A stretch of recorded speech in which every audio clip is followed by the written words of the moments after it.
네, 안녕하십니까. 범일연세내과 이동영 원장입니다. 네, 부산에서 지금 서울에 왔고요. 오늘도 매달 세 번째 목요일 날 저희 대한신장학회와 비욘디가 같이 콜라보해서 하는 콩팥 건강 관련 컨텐츠를 가지고 오늘 여러분들 찾아뵙게 됐습니다. 오늘은 특별히 어렵다면 어렵고 관심들이 많은 신장 이식에 대한 주제를 가지고 방송하게 됐는데요. 특별히 오늘 저희 대한신장학회의 회장님이십니다. 우리 학 회장님을 모시고 오늘 방송하게 돼서 개인적으로 굉장히 영광인데요. 오늘, 한승혁 교수님 모시고 오늘 방송하게 됐습니다. 교수님 인사 좀 부탁드리겠습니다. 안녕하세요. 대한신장학회 회장 한승엽입니다. 지금은 계명대학교 동산병원 신장내과에서 교수로 재직하고 있습니다. 오늘 신장이식을 주제로 해서 여러분들 만나게 돼서 굉장히 반갑습니다. 좋은 시간 되기를 바랍니다. 네, 교수님이랑 사실은 방송 전에 뵙고 굉장히 긴장을 많이 하셨는데 지금은 조금 풀리신 것 같고요. 신장 이식을 사실은 이식하면 보통은 이제 수술들을 많이 생각들을 하시잖아요. 근데 신장내과 의사가 왜 이식에 관여를 하느냐 이렇게 생각하시는 분들이 꽤 있으세요. 실제로는 이식 수술이라는 게 TV 방송에는 수술하는 장면만 많이 나오기 때문에. 근데 방송 시작 전에 교수님 신장내과 의사가 이식을 하는 데 있어서 역할은 어떤 거가 될까요? 이식이란 거는 다른 수술하고 다르게 외과 의사만이 관여하는 그런 분야는 아닙니다. 이식을 위해서는 많은 분들이 관여를 하게 되는데 가장 중요한 분은 물론 이식 수술을 전담하는 수술 의사겠지만 특히 신장 이식에 있어서는 그런 환자들을 쭉 관리하고 또 이식 후에 환자들을 치료를 하는 그런 이식 전담의 주로 신장내과 전문의 선생님들이 많으시죠.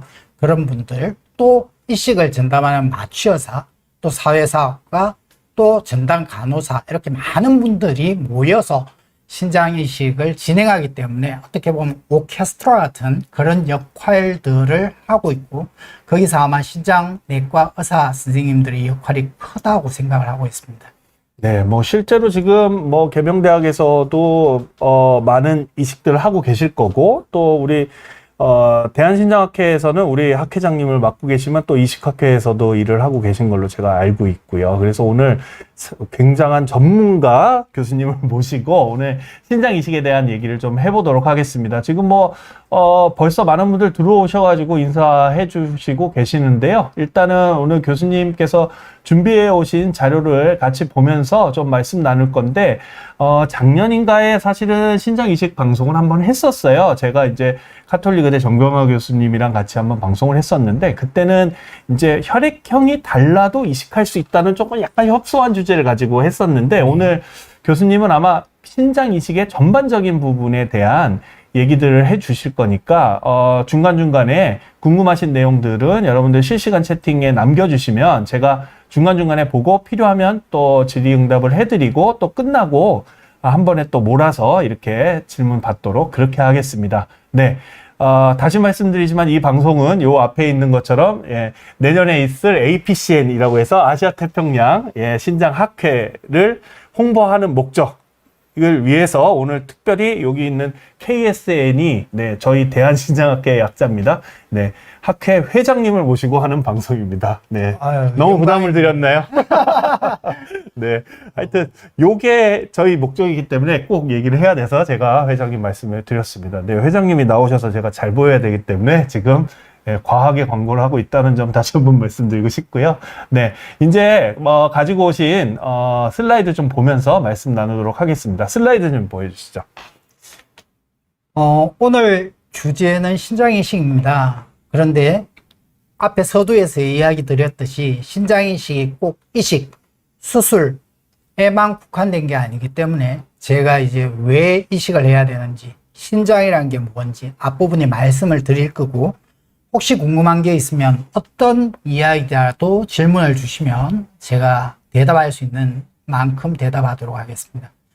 먼저 신장 이식에 대한 이야기니까 신장이 무엇인지가 제일 중요하겠죠. 신장은 우리 몸에서 필터 역할을 하죠.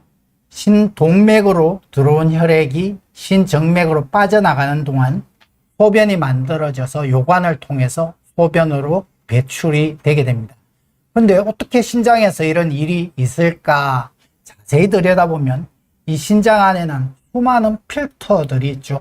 네프론이라 그러는 이 필터들을 통해서 소변이 만들어지게 되죠. 주로 하는 일은 여과입니다. 이렇게 만들어진 여과액이 요로를 통과하면서 배설되기도 하고 재흡수되기도 하면서 우리 몸에 필요한 물질은 다시 받아들이고 필요 없는 노폐물은 내보내서 소변으로 정화하는 장치, 이게 신장이죠.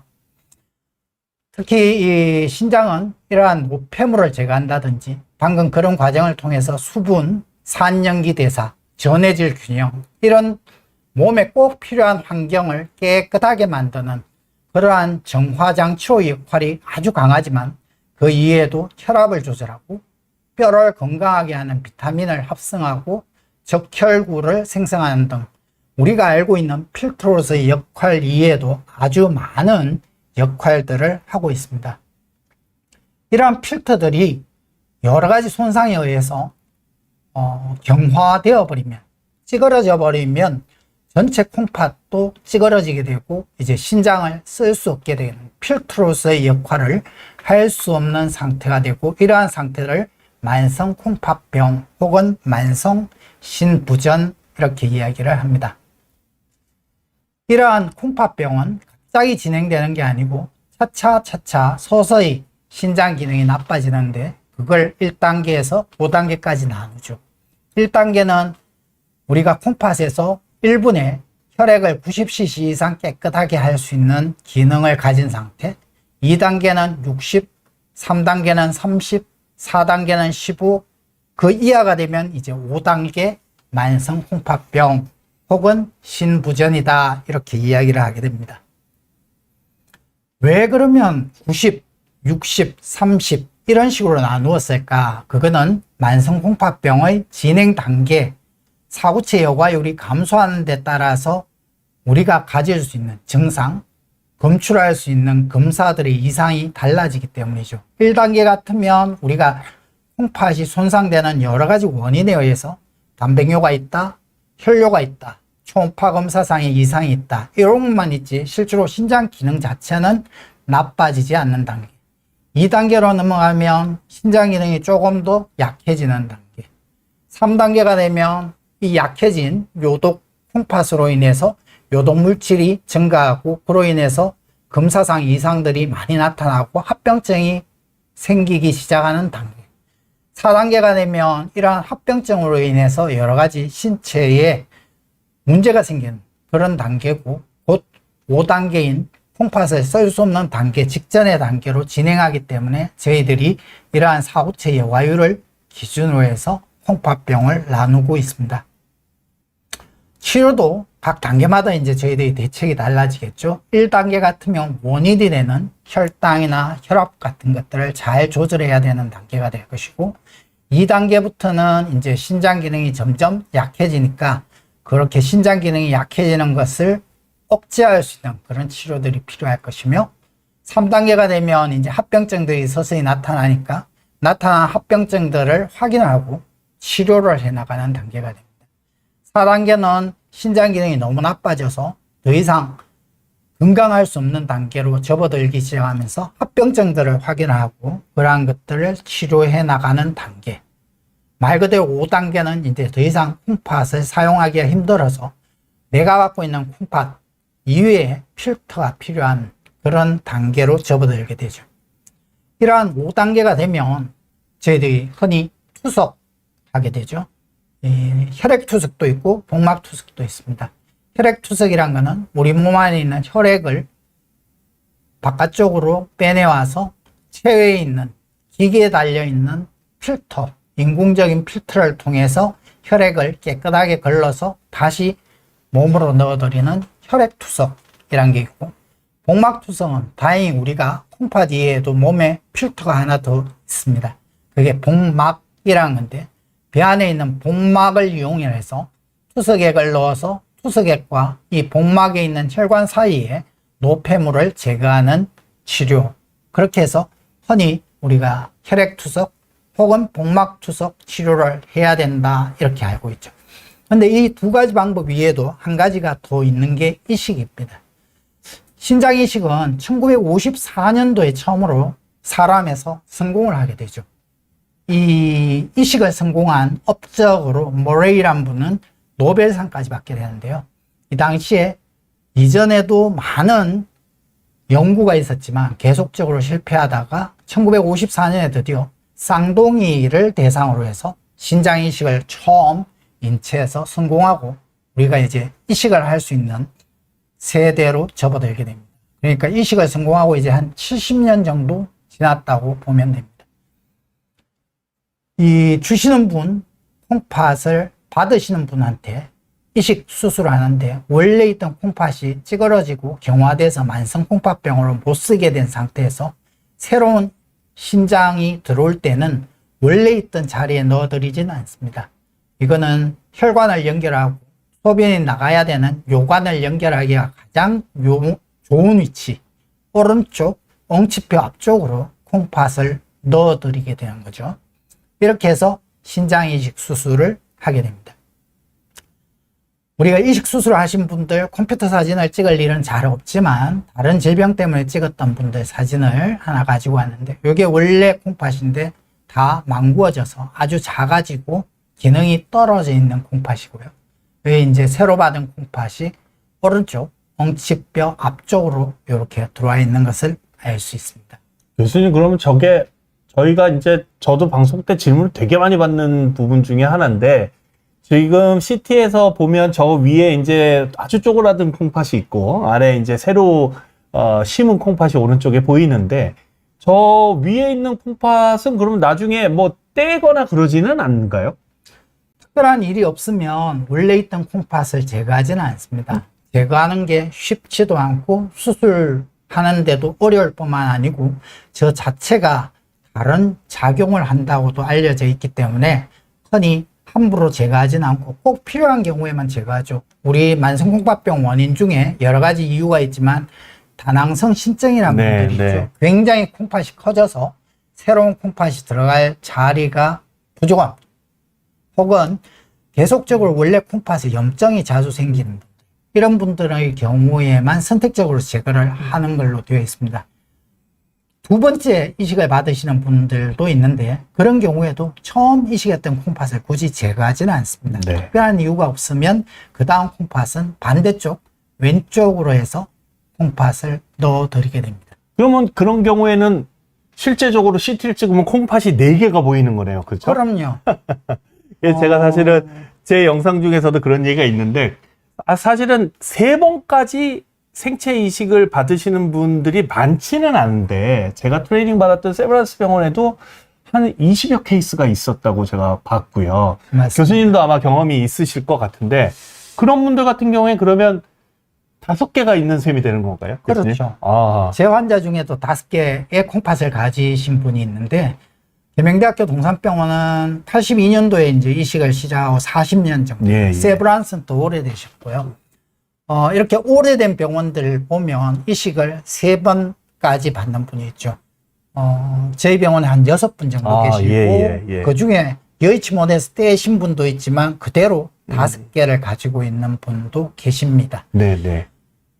전 세계적으로는 4번까지 이식을 받은 기록이 보고되고 있습니다. 스페이스가 있을까요? 그러면 기존에 있는 콩팥을 떼지 않는 이상 스페이스가 될까요? 4번째는 하나를 아마 제거를 하고 복강 내로 또 들어가는 수술을 받으신 것 같습니다. 네, 하여튼 제 영상이 거짓말이 아니라는 거를 우리 교수님께서 지금 증명을 해주셨습니다. 네, 그 넘어가기 전에 질문 하나만 좀 드리고 싶은 게 우리 위영성님이 코멘트도 해주셨는데. 아마 면역계 얘기를 하고 싶으신 것 같아요. 장기 이식을 하면 공여자 DNA가 시간이 지난 후에도 검출이 되나요? 검출이 되면 인체 면역계가 DNA를 공격하거나 하지 않나요? 아마 이게 면역계 반응, 그러니까 거부 반응에 대한 말씀을 하시는 것 같긴 한데 뭐라고 답변 주시겠습니까, 교수님? 신장이 들어와 있기 때문에 공여자의 DNA도 아주 소량이긴 하지만 아주 오랫동안 검출이 됩니다. 그래서 어느 정도 기간까지는 공여자의 DNA를 소변, 혈액에서 검출할 수도 있고요. 또 이러한 소변에서 검출되는 공여자 DNA를 잘 분석을 해서 이 이식받은 환자의 상태, 콩팥 상태에 대해서 이게 거부 반응일지 아닐지까지도 우리가 검사를 하고 추정을 하는 그런 기술도 요즘 개발 단계에 있으니까 DNA가 완전히 없어지는 것은 아니다. 그렇지만 그 양이 너무나 작기 때문에 실제로 우리 면역계를 교란한다든지 그런 상태가 되지는 않죠. 네. 아주 대답을 너무 명쾌하게 해주셔서 되게 어려운 질문을 해주셨는데 질문을 제가 방송 전에 우리 비욘디 시청자 여러분들 질문의 수준이 상당히 높다 이렇게 말씀을 드렸었는데 교수님 상당히 속으로 좀 놀라고 계시지 않을까 싶습니다. 첫 질문 치고 굉장히 어려운 질문부터 올라와서 걱정이 많습니다. 네, 계속 슬라이드 보면서 말씀해 주시죠. 슬라이드 다시 올려주십시오. 신장 이식이라는 게 언제 시작됐는지 이야기 드렸는데 그럼 우리나라에는 신장 이식 받은 환자가 얼마나 있을까? 이제 이 데이터를 보면 우리나라 총 말기 심부진 환자, 그러니까 이식이나 투석을 받는 환자가 약 2만 명 정도 되고요. 이 중에 한 85% 정도는 실제로는 혈액 투석을 받고 있습니다. 이식을 받고 있는 환자는 한 2천여 명, 10% 내외고 복막 투석을 받는 환자가 제일 작아서 한 5% 정도 된다고 생각합니다. 이식이 생각보다는 그렇게 많이 이루어지고 있지는 않습니다. 이러한 이식, 투석을 받는 병의 가장 많은 이유는 당뇨고, 두 번째는 고혈압, 세 번째는 콩팥 자체, 필터에 병이 생기는 사구체 신장염이다. 이렇게 알려져 있습니다. 각각의 신장 대체요법이라고 하고 있는 혈액투석, 복막투석, 신장이식은 장단점이 있죠. 혈액투석 같으면 일주일에 3번, 한 번에 4시간씩 병원에 가서 치료를 받아야 되니까 솔직히 생활이 쉽지가 않습니다. 이틀에 한 번씩 병원을 다녀오셔야 되고 투석을 하고 나면 당일날은 굉장히 피곤해 하시는 분들도 또 혈액투석은 혈액을 다 가지고 와서 필터한 다음에 새로 넣어드리기 때문에 그 혈관의 끝은 심장이죠. 심장에 굉장한 무리가 갑니다. 또 투석하는 자체가 혈액이 이동하는 튜브라든지 필터는 우리 생체가 아니기 때문에 항상 염증 반응이 생기기도 하고 이러한 혈액 투석은 또 철저하게 식이 조절을 해야 돼요. 이틀에 한 번씩 투석을 하시기 때문에 투석하지 않는 날 너무 많이 드시면 투석하는 날까지 숨이 차서 견디지 못한 분들도 많습니다. 월요일, 수요일, 금요일 투석하시는 분들 제일 견디기 힘든 게 월요일 새벽, 일요일 밤이죠. 네. 그때 응급실로 오시는 분들도 많고요. 그래서 사망률도 실제로 제일 높고 그래서 그런 조절을 굉장히 많이 하셔야 된다 하는 단점이에요. 복막투석은 우리 몸 안에 있는 복막이라는 생체 필터를 쓰기 때문에 아무래도 조금 몸에는 부담이 덜합니다. 심장 계통을 건드리지도 않고요. 그렇지만 이 이식이라는 게 집에서 일일이 본인이 하셔야 되기 때문에 항상 감염에 노출될 수 있는 위험이 상당히 있고 효율을 따지자면 매번 새로운 필터를 넣어서 치료하는 혈액투석에 비해서 복막투석은 아무래도 시간이 가면 갈수록 필터로서의 역할에 한계가 있기 때문에 또 그것도 단점일 수도 있습니다. 신장이식이라고 해서 모두 다 좋은 것만은 아닙니다.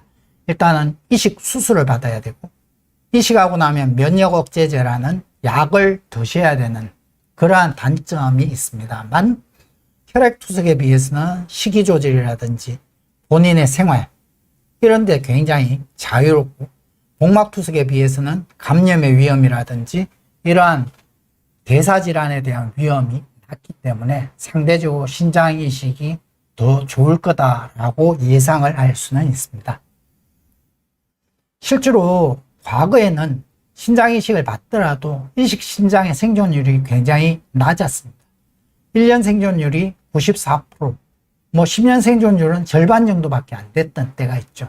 최근에 오면서 1년 이식 생존율이 99%에 달하고 10년 생존율이 90%까지 이러면서 이제는 이식이 성적이 굉장히 좋아지니까 과연 복막투석, 혈액투석 이런 투석 치료들과 장단점을 따져봐야 되는지가 문제가 되죠. 실제로 우리나라에서 이식을 했는 환자들 10년 생존율을 내는 기록이 있는데, 이 이식학회에서 내온 데이터를 가지고 온 거고, 10년 생존율, 이거는 이식 신장만의 생존율은 한 80% 정도, 10년에. 이식 신장을 못 쓰게 된다 하더라도 환자분은 계속 생존하시죠. 또 투석을 하시기도 하고, 네. 2차 이식을 받으시기도 하니까요. 그렇죠.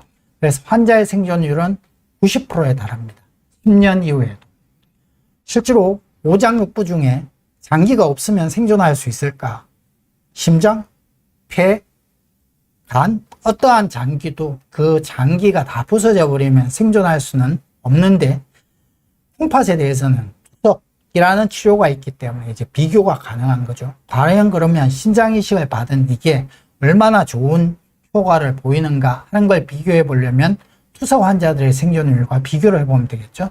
그래서 실제로 혈액투석이나 복막투석 환자들의 10년 생존율을 계산해 보면 한 50%밖에 안 돼요. 그러니까 이식을 받았을 때 환자의 10년 생존율이 90% 이상이라는 것은 굉장히 중요한 치료고 꼭 해야 될 치료다라고 생각을 하는 거죠.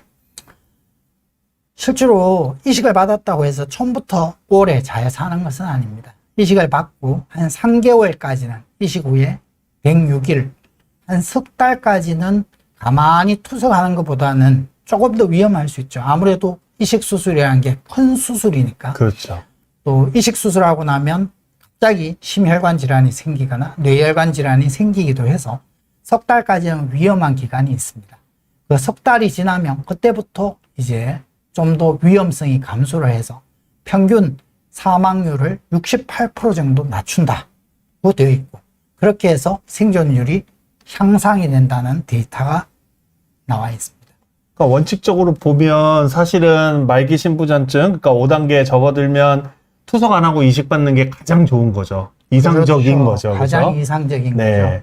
근데 이제 뭐 뒤에서 말씀 주시겠지만 여러 가지 이유로 그렇게 할 수 없는 제한점들이 있을 뿐이지, 신대체요법 중에 최고는 이식이다. 이렇게 정리를 하면 어떨까 싶고요. 지금 또 어려운 질문이 올라와서 제가 이걸 보고 지금 계속 놀라고 있다가 교수님께 질문을 드리고 싶습니다. 투석이나 이식을 기다리신 분에게 죄송합니다만, 아니, 죄송하실 필요 없어요. 콩팥병이라면 다 말씀 주시면 됩니다. 이분이 교수님 말씀하신 것처럼 당뇨병이 있으신 분이에요. 콩팥병을 걱정하실 수밖에 없는데, 지금 현재는 당백뇨가 좀 나오시고 기능 자체는 1기에 해당되시니까 나쁘지는 않으세요. 근데 투석을 늦춰줄 수 있다고 하는 케렌디아라는 신약이 나왔다고 얘기를 들으셨답니다. 설명을 부탁드립니다. 케렌디아 출시된 지가 우리나라에서 지금 몇 달이 안 됐는데 저희 환자분들이 알고 계시고, 실제로 저 같은 개원가에서는 아직 처방이 어렵고요. 네. 대학에서는 지금 비급여로 처방을 한다고 제가 들었는데 교수님께서 설명해 주시면 더 좋을 것 같습니다. 만성콩팥병 약이 없다 이렇게들 많이 이야기하죠. 콩팥병이 무슨 이유는 생긴 이후에 진행은 되지만 그걸 치료할 수 있는 약은 없다. 보통 이렇게들 이야기하죠. 조금 전에 나왔지만 이러한 만성콩팥병의 가장 많은 이유는 당뇨, 고혈압, 사고치 신장염입니다.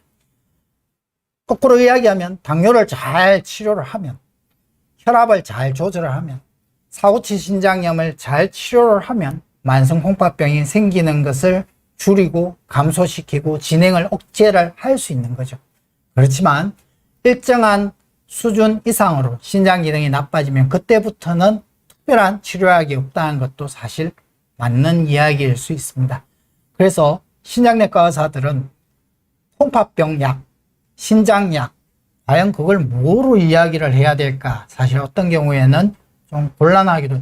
당뇨약은 내분비 선생님이 주시는데요. 혈압약은 심장내과에서 네. 치료하고 있는데요. 저희들은 검사만 하고 네. 입으로만 조심하세요 하는 거 아니냐 하기도 하죠. 그런데 이런 콩팥병의 진행을 억제시키는 혹은 단백뇨를 줄이는 약제가 있습니다. 그 중에 가장 유명한 약제가 안지오텐신 기량제 혹은 안지오텐신 효소 억제제라는 약이죠. 이 약도 원래는 혈압약이죠. 그렇죠. 혈압약.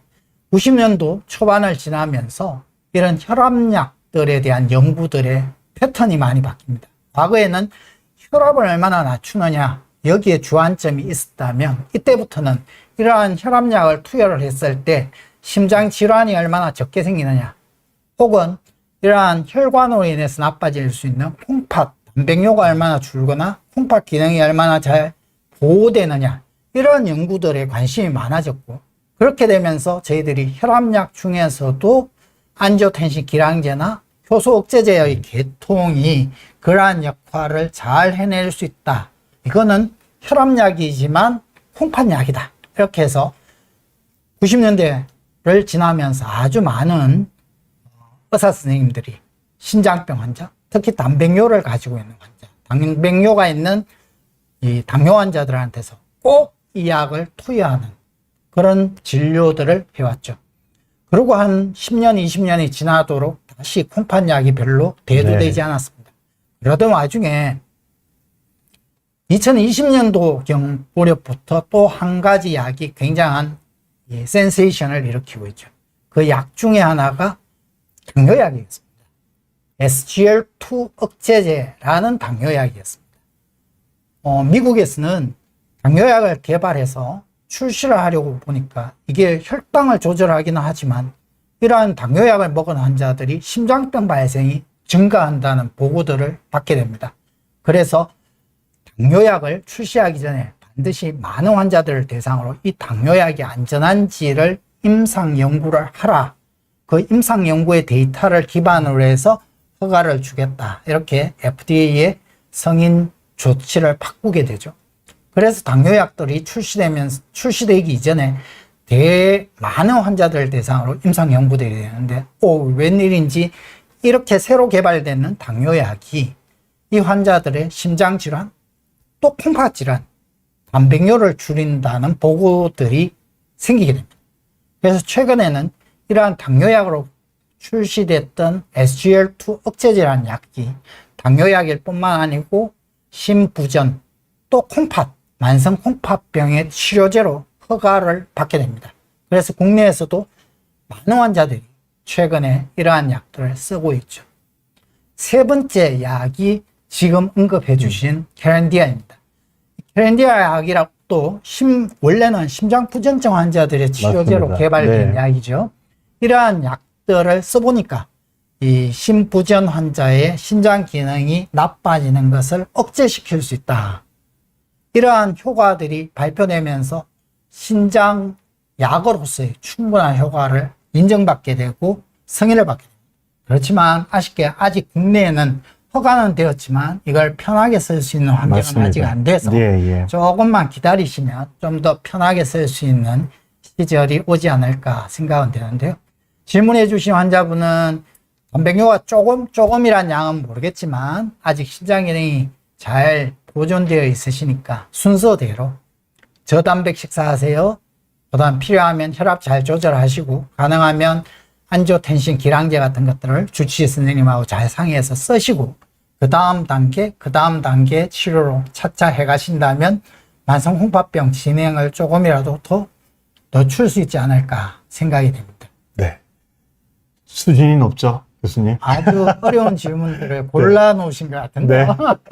아니, 사실은 이제 우리 시청자분들 수준이 높기 때문에 뭐 ARB, AC 이니비터, 뭐 SGLT2 이니비터라는 표현을 쓰셔도 무방하고, 지난번에는 아예 코자라는 단어까지도 등장하고 네. 상당히 수준이 높은 시청자분들이 많으시고요. 2달 전에 저희가 대한신장학회 콜라보 방송 중에 정성진 교수님이랑 사실은 당뇨병성 콩팥병 진료 지침 얘기를 하다가 지금 교수님 말씀 주신 내용이 일부 나와 있으니까 그걸 또 참고해 주시면 더 좋을 것 같고, 교수님이 진짜 오늘 너무 설명을 잘 해주시고 계십니다. 질문이 너무 많이 올라오고 있는데요. 이게 지금 질문으로 갈 거냐, 교수님 얘기를 더 드릴 거냐를 가지고 제가 지금 고민을 하고 있는데, 슬라이드 양이 제가 보니까 되게 많아요. 근데 오늘 교수님이 1시간 50분 동안 다 하실 수 있을지에 대한 의문이 제가 지금 계속 들고 있어서, 일단은 질문을 먼저 말씀을 드리고 또 얘기 듣고 이런 식으로 하는 게 더 나을 것 같습니다, 교수님. 네, 예, 그래서 이 질문 내용 중에 제가 하고 싶은 이야기도 있지만 질문 먼저 받고 해당 내용이 있으면 넘어가도록 하죠. 그게 좋을 것 같아요. 저 질문들이 지금 수준이 높아서 제가 말씀을 드리고 싶습니다. 말씀님이 이식 후에 면역 억제제 지금 드시고 계신데 감기나 장염 등의 이제 뭐 감염 질환이 생겼을 때 조심해야 될 약이 무엇이냐? 그러니까 면역 억제제 중에서 뭐를 조심해야 되느냐 이렇게 물어보시는 건지 아니면 전반적으로 뭘 조심해야 되느냐 이렇게 물어보시는 건지 모르겠는데 교수님 뭐라고 답변 주시겠습니까? 이식을 받으면 반드시 면역 억제제를 먹게 되죠. 이식의 최대 단점이라고도 할 수 있습니다. 이 면역 억제는 우리 몸에 면역을 억제시킴으로써 외부에서 침입할 수 있는 여러 가지 바이러스, 박테리아, 세균, 뭐 곰팡이 이런 거를 방어할 수 있는 어떻게 보면 경찰 병력을 일시에 조금 줄여놓는 그런 조치라고 생각을 하니까 가장 문제는 감염입니다. 감염이 잘 생기게 되죠. 감기도 더 잘 걸리고 장염도 더 잘 앓게 됩니다. 그래서 먼저 해야 되는 거는 감기 조심하시고 또 음식도 항상 조리해서 드시고 생거 드시면 설사 만나면 곤란하니까 그렇죠. 회 먹어도 되나요? 이런 질문하죠. 제일 많이 하세요. 거꾸로 여쭈기도 하죠. 회 먹어도 되느냐는 질문은 사실 대한민국하고 일본만 하는 질문 같기도 해요. 다들 끓여서 조리해서 드시게 되니까요. 그래서 우리가 코로나를 겪으면서 어떻게 하면 코로나에 걸리지 않을까 하는 학습을 했죠. 마스크를 하고 손을 씻고 이식 환자분들은 감기도 철저하게 조심을 해야 돼요. 감기가 도는 계절에는 사람이 많이 모여있는 곳에 가시면 안 될 것 같고요. 장염을 예방하기 위해서 음식은 꼭 조리해서 드셔서 이걸 예방해야 되는데 만일 걸린 경우에는 어떻게 해야 되나 하는 건데 감기나 가벼운 장염 같은 경우에는 면역 억제제까지 줄이진 않지만 저게 폐렴이 된다든지 아주 심각한 감염증으로 할 때는 일시적으로 면역 억제제를 줄이는 것까지도 필요한 경우들이 있으니까 그런 증상에 대해서 주의할 필요가 있다. 단순히 감기인지 장염인지 혹은 그 이상인지를 꼭 모니터해 봐야 될 것 같고 두 번째는 이 감기나 장염으로 인해서 약을 드시게 되는데 그 약을 드시는 것도 굉장히 조심할 부분입니다. 흔히 감기는 약을 먹으면 일주일, 약 안 먹으면 7일 갑니다. 그렇죠. 네. 감기약을 우리 의사 선생님들이 처방하는 약들은 증상 위주의 그런 약들이죠. 바이러스를 직접적으로 잡는 약이 아니고 그런데 그 감기약은 콧물약, 그 다음에 해열제, 뭐 가래약, 여러 약들이 있지만 또 약들이 많아지면 우리 선생님들은 위장약도 같이 드시게 되죠. 그런 여러 약들을 드시다 보면 그 약들이 면역 억제제와 충돌되는 경우가 있습니다. 그러면 면역 억제제의 농도가 달라지고 그로 인해서 이식신장에 영향을 미칠 수도 있죠. 그래서 여러 약들을 드실 때는 그 약들이 과연 내가 먹고 있는 면역 억제제와 어떤 상호작용이 있을지를 따져봐야 되는데 그걸 누구한테 물어봐요? 주치 선생님 혹은 내과 선생님들. 그래서 제가 항상 이야기를 드리는 게 이식 받으시면 저한테 다달이 혹은 두 달에 한 번씩 진료로 오시지만 가벼운 감기라든지 설사라든지 이럴 때도 매번 저한테 오실 수는 없으니까 가까운 내과 선생님을 꼭 주치의로 한 분 정해 놓으세요. 그 선생님은 우리 환자분이 이식 받은지도 알고 면역 억제제 드시는 것도 알고 신장 기능도 알고 그런 것들을 기반으로 해서 약을 처방해 주실 겁니다. 이렇게 안내를 드리기도 합니다. 저 같은 경우에는 사실 일반 내과 선생님들도 부담스러워 하시는 경우가 많아서요. 그냥 투석실이 있는 내과 선생님을 만나라. 요새는 이제 많이 늘었기 때문에 혈액 투석실이 그렇게 말씀 드리고 있는데 예, 그렇게 아마 생각하시면 될 것 같고요. 사실은 이 질문이 나오면 요 다음에 요 질문도 나올 거라 제가 예상했는데 리얼 421님이 정확하게 질문 주셨어요. 어머니께서 뇌사자 이식 받으신 지 6년 되셨는데 정기적으로 자꾸 암 검진을 하라고 얘기를 한다는 거죠. 그래서 왜 암 검진을 해야 되냐 진짜 많이 물어보시는데 이식하던 환자가 암 검진을 해야 되는 이유가 면역 억제제가 암을 유발해서 그런 건가요? 이렇게 물어보셨어요. 뭐라고 답변 주시겠습니까? 우리가 이식을 받고 면역 억제제를 투여받게 되면 이 조직에 있는 항원형들이 바뀌게 되고 그런 항원형들이 바뀌게 되면 그로 인해서 암을 인지하고 없애는 면역 체계에 혼란이 생깁니다. 그렇게 되다 보면 암 발생이 증가하죠. 일반적으로는 위, 간, 폐, 대장, 유방 뭐 이런 일반적인 암들에 있어서 아주 획기적으로 증가하는 건 아니지만 그래도 일반인들에 비해서는 암 발생률이 다소 증가한다 이렇게 돼 있고 특히 피부암이나 임파선의 암, 이러한 특정한 암들은 굉장히 발생이 증가하는 것도 사실입니다. 그래서 반드시 암 검진을 하는데 이 나이에 따라서 좀 다르신데 어머님이라고 하시는 걸로 봐서는 연세가 많으셔서 일반적으로 암 검진 우리 50세 이상 대한민국에서 추천하고 있는 암 건강 검진을 위해서도 꼭 하시고, 그거보다는 좀 더 짧은 기간 안에 암 검진을 권하고 있고, 피부암이라든지 특히 잘 생기는 신장 이런 여러 개 암에 대해서는 추가로 검사하실 것을 권하고 있습니다.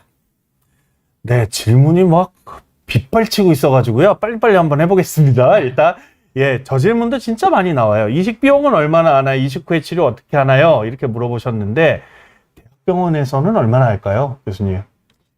이식 비용은 제가 보는 환자들마다도 다 다릅니다. 그렇죠. 같은 대학이지만, 네, 보험 종류에 따라서도 틀리고. 예, 보험 종에 따라서도 다르고, 또 환자의 상태에 따라서도 다르고, 요즘은 특히 어려운 이식, 네, 말 그대로 혈액형이 다른 분들 이식, 조직형이 맞지 않는 분들의 이식, 이런 분들도 다르고, 또 조금 전에 이야기했듯이 콩팥을 떼야 되는 경우, 안 떼야 되는 경우, 뭐 이렇게 다르니까 일반적으로 딱 잘라서 이야기하기는 곤란하고, 한 병원 안에서도 다 다르다고 이야기하지만 그래도 궁금하시니까 대략적으로는 일반 이식에 있어서 이 받으시는 분 수술비, 입원용 뭐 이런 걸 대충 하면 한 1,000만 원 정도, 맞습니다. 주시는 분은 한 300만 원 정도. 네, 네. 뭐 주시는 분도 이제 복강경으로 상처를 작게 해서 떼느냐 그냥 떼느냐 다 다르긴 하겠지만 일반적으로는 그런 상태고, 혈액형이 다르다든지 이식 전에 다른 조치를 하고,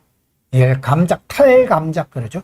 탈감작 치료를 하고 이식을 하는 경우에는 한 2,000만 원 정도는 든다고 생각을 하셨으면 좋겠는데, 구체적인 건 이제 해봐야 되겠죠. 네, 어쨌든 한 1,000만 원 정도가 든다. 이유는 한 달 정도 입원을 할 거고 1인실을 쓸 거고, 예, 그래서 이런 치료들이 조금 특수한 치료들이 많이 들어가니까 저도 그 정도로 설명을 항상 드리는데, 이식 후 치료는 이제 외래에서 진행이 되지만 이식하고도 저희가 신장장애인 등록을 할 수가 있죠, 교수님. 그럼요. 네, 투석을 하는 환자분들은 아주 심각한, 우리가 팔이나 다리 손상이 있는 분들만큼 눈에 보이진 않지만 콩팥을 못 쓴다는 것은 굉장히 중요한 장애죠. 그래서 신장장애가 장애 등급이 나가죠. 그렇지만 이식을 하고 나면 상당히 신장 기능이 호전이 되고 그 정도가, 장애의 정도가 감소할 수는 있는데, 그렇다 하더라도 우리나라에서는 이식 환자도 신장장애 등급을 부여하고 있습니다. 그 관련된 내용은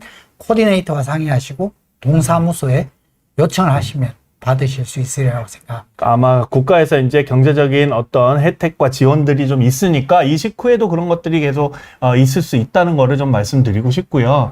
또 어려운 질문이 나와서 아재민님 저 질문을 보고 제가 지금 계속 놀라고 있어요. 이분은 신장 공여자시래요. 그러니까 주신 분이죠. 공여자신데 본인이 당뇨 전 단계에서 LDL이 160 정도 나오고 단백뇨도 나오신대요.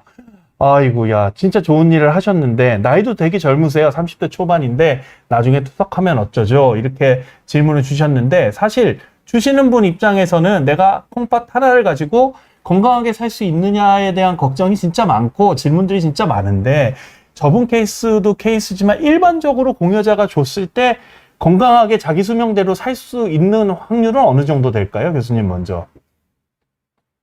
신장이식에 있어서 가장 중요한 것은 공여자의 건강이라고 저는 항상 이야기를 합니다. 주시는 분의 주시는 분의 건강하면. 건강. 네. 나의 장기가 손상이 돼서 어쩔 수 없이 이식을 받을 수 있는 것은 굉장한 혜택이고, 이 인간만이 할 수 있는 행위이지만 뇌사자가 주시는 게 아니고 살아계신 생체 공여를 받는 경우에는 아무리 받은 분이 건강해도 주신 분의 문제가 생기면 곤란하거든요. 특히 그렇죠. 그 주신 분은 가족인 경우가 주로는 가족이죠. 아, 100% 그래서- 가족이군요. 그럼요. 이제. 예, 네. 그래서 주신 분한테 문제가 생긴다면 이식하면 안 되겠죠. 그래서 현재 전 세계적으로 신장이식, 특히 생체이식을 진행하고 있는, 미국에서조차 생체이식이 더 늘고 있는 이유는 공여자들은 안전하다는 확신하에 하고 있는 겁니다. 단 아무래도 우리가 2개의 콩팥을 가지고 사는 것과 하나의 콩팥만 가지고 사는 거는 위험 부담은 분명히 다르겠죠. 옛날에 나온 데이터를 보면 이식을 하기 위해서 공여를 했는데 일반 인구보다 더 건강해요. 더 잘 살아요. 그런 데이터가 나온 적이 있는데 그거는 이제 비교 대상이 잘못된 거예요. 왜냐하면 제가 공여를 하기 위해서는 이식 전에 많은 검사들을 하는데 그걸 다 통과해서 너무너무 건강했던 거예요. 그렇죠.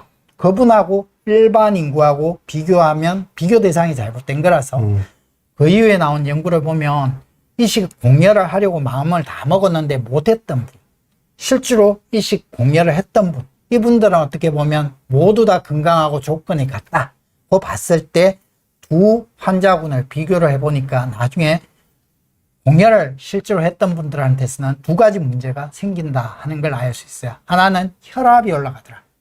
또 하나는 단백뇨가 생기더라. 이 두 가지는 아주 유의해서 뭐 신부전을 만들고 이런 문제는 아니지만 그래도 우리 수명이 길어지면 길어질수록 부담되는 것은 사실입니다. 그래서 좋은 마음으로 우리 가족들을 위해서 콩팥을 기증하신 분들은 반드시 기증 이후에 정기적으로 건강검진도 받으시고 또 관리도 하시고, 요즘 살찌고 혈압 올라가고 혈당 올라가고 비만 생기고 이런 생활습관병이 굉장히 많아지는데 그런 게 생기지 않도록 더 철저하게 관리를 하시면 좋을 것 같다, 이렇게 생각이 됩니다. 지금 단계에서 잘 관리하시면 나빠지지는 않을 거예요. 이 콩팥이 나빠지는 그런 확률은 일반 인구에 비해서 높지 않습니다. 그러니까 지금도 늦지 않았다. 네, 이렇게 그럼요. 말씀드릴 수 있을 것 같고요.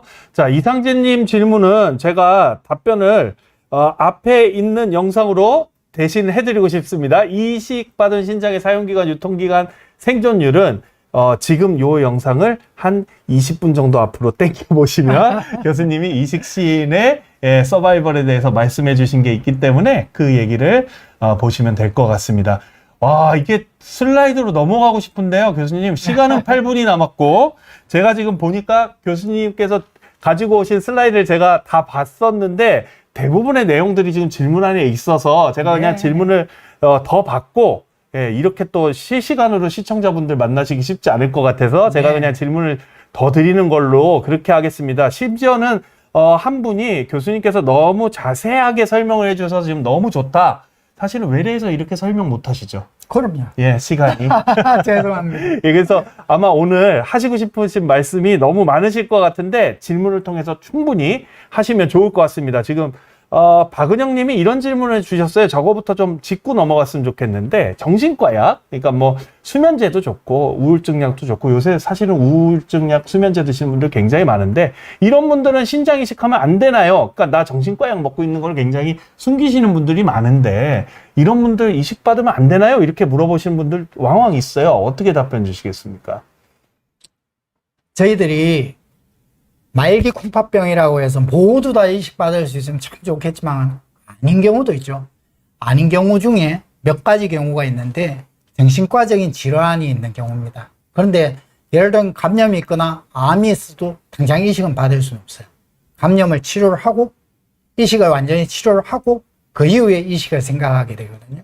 정신과 질환도 마찬가지입니다. 이 급성기에 있는 그런 정신질환이 있는 분은 안 하시는 게 좋죠.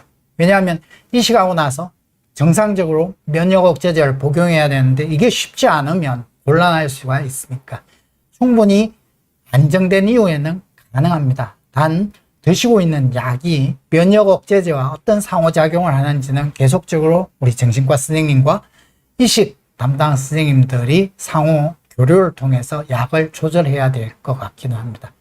공여자도 마찬가지인데요. 공여하시는 경우에도 너무 급성 정신질환이 있거나 이런 경우에는 치료를 하고 안정된 이후에 이식을 하기를 권합니다. 그건 이식이 수술로 끝나지 않고 계속 관리해야 되는 질환이기 때문에 그렇습니다. 스스로를 돌볼 수 있을 정도로 안정이 되신다면 충분히 주고받을 수 있을 것 그럼요. 같다는 말씀이신 것 같고, 근데 이제 문제는 일부 정신과 약들, 특히나 뭐 우울증 약이라든지 이런 것들이 면역 억제제와의 상호작용이 있기 때문에 그런 분들 좀 조심해야 되지 않을까, 그런 생각은 드네요. 네, 맞습니다. 정신과 약물 중에 면역 억제제와 서로의 상호작용으로 약물 농도가 높고 낮게 이렇게 바뀌는 약들이 있기 때문에 반드시 정신과에 치료를 하고 있는 그런 내용을 스님들하고 잘 상의하셔서 정신과에서는 그런 상호작용이 적은 약을 처방을 받으시고, 또 신장내과 또 혹은 이식 보시는 선생님은 그걸 감안해서 면역 억제제를 조절할 수 있도록 환자분과 의료진 간의 소통이 잘 되어야 되리라고 생각합니다. 네. 질문이 또 올라왔는데 저것도 굉장히 많이 들어요. 그러니까 혈액투석을 계속 잘 받으시다가 이제 순서가 돼서 코노스에서 연락이 온 거죠. 그래서 받았어요. 뭐 근데 팔에 있는 동정맥류 투석 혈관 그냥 놔둬도 문제는 없나요? 꽤 많이 물어보십니다. 저고요. 어떻게 말씀 주시겠습니까, 교수님? 환자분들이 불안해서 이거 수술하시라 그래도 안 하시는 경우가 꽤 많고요. 네, 묶으셔도 묶는 수술. 막으셔도 네, 네. 됩니다. 해도 안 하시는 분들이 꽤 많고요. 쉽게 얘기하면 이 동정맥류라는 거는 우리 몸 안에 유턴 지점을 하나 만들어 놓는 건데, 필요 없는 유턴 지점이 생기면 유턴 지점에서 돌아가는 혈액이 심장에 부담이 될 수도 있죠. 그런데 그 크기가 크지 않다면 놔둬도 큰 상관은 없을 거고, 시간이 지나서 쓰지 않으면 저절로 폐쇄되는 경우가 많기 때문에 너무 걱정은 안 하셔도 됩니다. 다만 너무 혈관이 굵어지고 커지고 염증이 생길 수 있다든지 피부 괴사를 유발한다면 수술 받으시는 게 좋을 것 같습니다. 단 이식신장의 기능이 안정적일 때 하셨으면 좋겠습니다. 결국 저것도 이제 케이스 바이 케이스이기 때문에 주치의 선생님이랑 상의하는 게 좋겠다. 네. 가만히 내버려두면 막히는 경우가 더 많다. 뭐 이 네. 정도로 정리하면 될 것 같고요. 아, 슬라이드로 넘어가고 싶은데 3분 남았습니다, 교수님. 제가 사실은 교수님 슬라이드를 받고 이게 신장이식에 대한 정말 방대한 양을 진짜 잘 정리를 해주셨는데, 사실은 전에 방송할 때 정병화 교수님이랑 저희가 2시간 방송을 했어요. 네. 그런데도 부족하더라고요. 근데 교수님이 이게 이 시기에 이 대가를 모시고 저희가 50분 만에 이걸 다 할 수 있을까 그랬는데, 제목을 어쨌든 무엇이든 물어보세요로 잡아주셨기 때문에 여러분들이 무엇이든 물어보신 거를 저희가 답변을 해드린 걸로 지금 이 방송을 좀 마무리를 해봐야 될 것 같고, 지금 한 3분 정도 남았는데요, 교수님. 질문이 지금 없는데, 교수님 이제 오늘 방송 준비하시면서 사실 키 메시지처럼 준비하신 내용이 좀 있으실 것 같고, 평상시에 이식 환자 보시면서 사실 진료실이 굉장히 바쁘잖아요. 그래서 이 말씀을 꼭 드리고 설명을 드리고 싶은데 못하신 말씀이라 이런 게 있으시다면 지금 이 기회에 한번 말씀해 주시면 어떨까 싶습니다. 이 방송 정리하는 메시지로요. 말기 콩팥병에 도달하면 다들 의기소침해지고 불안해지고 우울해지고 그러시죠. 그렇지만 치료 방법이 분명히 있고 투석도 있고 이식도 있고, 그런데 가장 좋은 치료는 사실 신장이식이죠. 그런데 이러한 이식을 받기 위해서는 반드시 가족들의 또 도움이 필요하고요. 그래서 이런 말기 콩팥병의 치료를 결정하실 때 요즘은 공동 의사결정이라는 과정을 거치기도 하는데, 잘 상의하시고 가족들의 도움을 충분히 받으실 수 있는 기회를 가지시면 좋겠고요. 이식을 받으신 분들은 반드시 뇌사 기증자든 가족이든 이 주신 분의 헌신에 의해서 이식을 받으셨기 때문에 그걸 감사하는 마음으로 그 보람을 잘 승화시키기 위해서 관리를 잘 하셔야 됩니다. 관리를 잘 하신다는 것은 면역 억제제 잘 챙겨 드시고, 조금 전에 나왔듯이 검사를 규칙적으로 잘 하시고, 감염 예방하시고, 또 암검진도 받으시고, 이렇게 잘 관리를 하셔서 오래오래 잘 사용하신다면 아마 주신 분도 큰 보람을 느끼실 거고, 받은 분도 오래오래 건강을 유지하시리라고 생각을 합니다. 제가 이쯤에서 마지막으로 질문 하나 드리고 방송 마무리해야 될 것 같은데, 오늘 만약에 저희 환자가 코너스에 등록을 해서 뇌사자 이식 신청을 한다면 네. 얼마 후에 받을 수 있을까요? 평균적으로 지금 현재 대한민국 상황에서. 혈액형이 어떻게 되시죠? 저는 B형입니다. 네. 물론 혈액형 또 나이 따라서 다르지만 이 우리나라에서는 받는 순서가 이 점수화되어서 체계화되어 있습니다. 그 중에 가장 큰 게 대기 기간이죠. 물론 혈액형이 맞아야 될 거고, 그런데 그 대기 기간이 현재로서는 평균 6년 정도 대기 기간이 있습니다. 그런데 혈액형이 우리 생체이식과 달리 뇌사이식은 이식 적합해야 되기 때문에 상대적으로 O형을 가진 분은 굉장히 길어져서 10년까지도 걸리고 맞습니다. 짧은 분들은 뭐 4, 5년 걸리기도 하죠. 이렇게 긴 기간이 걸리는 이유는 만성 홍파병으로 이식 수술을 받고자 하는 분들은 굉장히 빠른 속도로 증가하지만 그걸 줄 수 있는 가족이 핵가족이라서 점점 없어지고 또 뇌사 기증이 늘질 않아요. 그래서 마지막으로 부탁드리고 싶은 것은 우리나라에서도 여한 어떠한 그런 사고가 없어야 되겠지만 만에 하나 내가 뇌사에 빠진다면 기꺼이 우리 만성공파병 뿐만 아니고 이 만성 질환자들을 위해서 장기를 개정할 수 있는 그런 문화가 좀 더 많이 확산되었으면 하고 바라고 있습니다. 이게 코로나 기간 동안에는 사실 이 이식 수술이 좀 위축이 된 것도 사실인데 네. 이제 코로나 시기가 좀 지나가고 있으니까 조금 더 뇌사자 기증도 늘고 하는 이런 좀 긍정적인 부분이 좀 생기지 않을까 그런 기대를 좀 해봅니다. 우리 그 손성준님께서 좋은 팁을 주셨어요. 이식 받으실 때 병원에 저런 사회복지사나 이런 사회사업가의 도움을 좀 받으시면 금전적으로나 경제적인 지원을 또 받으실 수가 있고 추후에 또 장애 등록 같은 절차를 통해서 또 국가의 도움을 받으실 수 있으니까 적극적으로 이식 고려해 보셨으면 좋겠다 이런 말씀 드리고 싶고 사실 저처럼 혈액투석을 하는 개원이는 이식하러 환자 간다 그러면 뭐 선생님 따라서 많이 틀리시겠지만 저는 굉장히 좋아하는 편입니다. 저는 뭐 지금 한 16분 정도를 이식을 보냈는데 근데 어쨌든 이식하시는 것이 어떻게 보면 말기 콩팥병 환자의 가장 좋은 희망이 아닌가 이런 생각을 하게 됩니다. 오늘 교수님 모시고 사실은 다음에는 한 2시간 해야 될 것 같아요. 교수님 말씀도 너무 잘해주시고 사실 처음에 너무 걱정하신 것보다는 훨씬 너무 잘 설명도 해주시고 하셔서 오늘 너무 좋은 방송이었던 것 같고 우리 교수님을 뵙고 싶다면 꼭 우리 교수님 만나러 나는 진료 받으러 가야 되겠다. 그러면 어디로 가야 됩니까, 교수님? 저는 대구에 있는 계명대학교 동산병원에 있습니다. 언제든지 뭐 예약하시고 오시면 오늘 같은 이야기들을 또 개인적으로 충분히 드릴 수 있으리라고 생각합니다. 네, 뭐 대구에서 또 멀리 사실 저보다 멀진 않지만 대구에서 멀리 오늘 오셔서 좋은 방송 해주셔서 감사드립니다. 저희 대한신장학회가 내년 APCN 아시아태평양 신장학회를 준비하면서 비욘디와 같이 콜라보하고 있는 이 방송은 매달 3번째 목요일에 오늘 교수님 같이 이렇게 저명하고 아주 각 분야의 대가이신 우리 신장내과 교수님들을 모시고 방송하고 있습니다.